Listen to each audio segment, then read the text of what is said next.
It's not math, and I'm going to one more person back. Yep. Character education. I wish it was that. Oh my gosh, that would be my favorite job if I could ever have one. In fact, I would love to do that. I wish it were that, but it's not. Anybody think science? Guessing science in their head?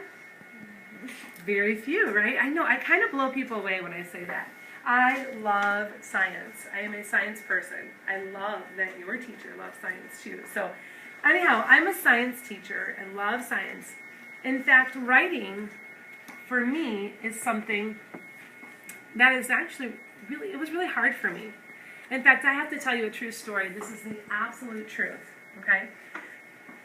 Guess who failed her writing exam to get into college? I absolutely did.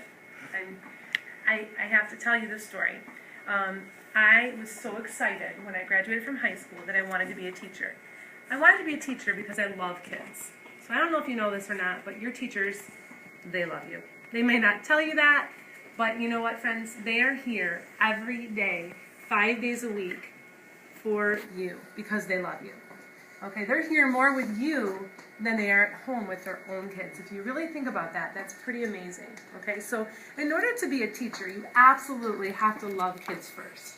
So here's me, I graduate from high school, and I'm like, I can't wait, I'm going to be the best teacher ever. I love kids, can't wait to talk to them and teach them and inspire them. And here's me, I signed up for the classes, I want to go to college, and I failed. With that person, you succeed, you're in really good company. I actually have figured that out along the way. Probably in stealing your thunder, huh? I did find that out along the way. It was at that moment when I failed that test that I made a choice. Okay? I could have said, I'm a loser, I'm going to be nothing, forget being a teacher, I'm devastated. Those could have been my words, and those could have been my thoughts. I was disappointed, I was sad, but that's not what I thought. I could choose, and I say that to you because every day, friends, and I know you know this, and I can tell by your building when I walk through, you make choices. You make choices every day. You've probably heard your teachers saying it. You've probably heard your parents saying it. I mean, you decided today if you're going to brush your teeth or not. I mean, there's a consequence to everything you do, okay? Consequence just means the result of something, okay? So you make a choice. So to go back to my story, I made a choice. I knew in my heart that I wanted to be a teacher. And although I was sad, I was not going to let that stop me. So at that moment, I thought, okay, what am I going to do? I need to pass this test. What can I do? And so really, I called my best friend. She was away at school at the time. She went to the school called University of Michigan. Are you aware of that school? Great school, one of the best, right? One of the best in the country. So she was my really smart friend. I called her and I said, would you please help me? I need some help. I just failed my writing exam. I didn't do very good on it. I need some help. I've got to be this teacher. And in order to do so, I need some help with writing. So do you think she came home to help me? Yeah. She did, actually. She absolutely did. She said, absolutely, that's what friends do. She came and she helped me. And I needed just some help. That's all I needed. Okay? But again, it was a choice I made. I chose to rise above it and learn instead of, that's it, forget everything, I'm a loser. Okay? So I wanted to share that with you. So I went ahead. Guess who passed it the second time she took it? Yeah. Me, yes, I went to it. And then I passed the test and I graduated. And then I graduated again, and then I graduated again. See, I'm a lifelong student. I'm a lifelong learner. I love to learn. And so I kept going to school and kept going to school. And all the while, I had to do writing. I mean, writing was still something that you had to do. But it isn't something that I loved doing, okay? So I know that sometimes when I come up here and I present and I talk to kids, they think that because I wrote a book, that I must be so passionate about writing, that that's all I do all day, sit around and write, and that I just have this love for writing.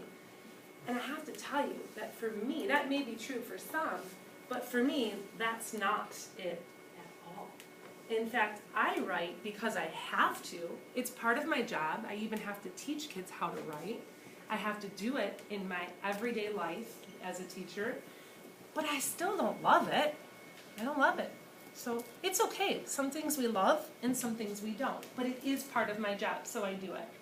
But I'm just wondering, as I'm sharing with you my story, are some of you sitting there thinking, okay, she's kind of confused me a little bit.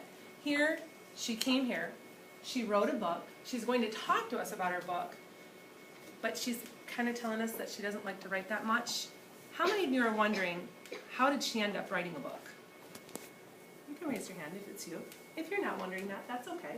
And maybe you're not wondering it until I just brought it up to you right now. So maybe right now you're thinking, yeah, that's kind of true. So how did she end up writing a book? Well, this is what happened. Remember I told you I love my kids, right? I love my students. I love my own personal kids. I love my students. I love my students as if they are my kids. And they know that. They know I care deeply about all of them. So I started to model for my students what I teach them to do. So big science word, right? My little kindergartners, they're really cute. They put their hands by their eyes and they go, observation. And they put their hands by their ears and they say, you know, I have to teach them that. You know that science word, observation, right? Mm-hmm. Big science word. Teach my students how to do it all the time. I decided that I was going to make some observations of my own students. And so if you can imagine, in your head, you can make a picture. It's kind of like this classroom. I have students working in groups and tables as you do. And they're working on experiments. And I am the observer. So I'm watching my students. I'm listening to my students. And I started hearing things. And I started seeing things that were breaking my heart. You could probably imagine what some of those things were, right? Okay. Maybe they don't happen here. But some of the things with the little kids that I would see, because remember I told you I see the little ones, sometimes I would just see kids go like this, out of the blue. They'd go, or they'd kind of give them that look. You know how kids do that. They stick their tongue out, and then the other kid gets upset, like, oh, she just stuck her tongue out. You know? So I started seeing that. With the older kids, I started hearing things like this. I'm the table captain. Everybody listen to me. You do this, you do this, you do this. This is the way we're going to do it. We're going to get it done. This is how it's going to go. I am the boss. Okay, so I started hearing that. Sometimes I would just see this. Exactly, right? Out of the blue. Just take something. Really, what's that? And that was exactly my reaction, like, did I just see that, right? So these are some things that I started seeing and I started hearing, and it was really breaking my heart.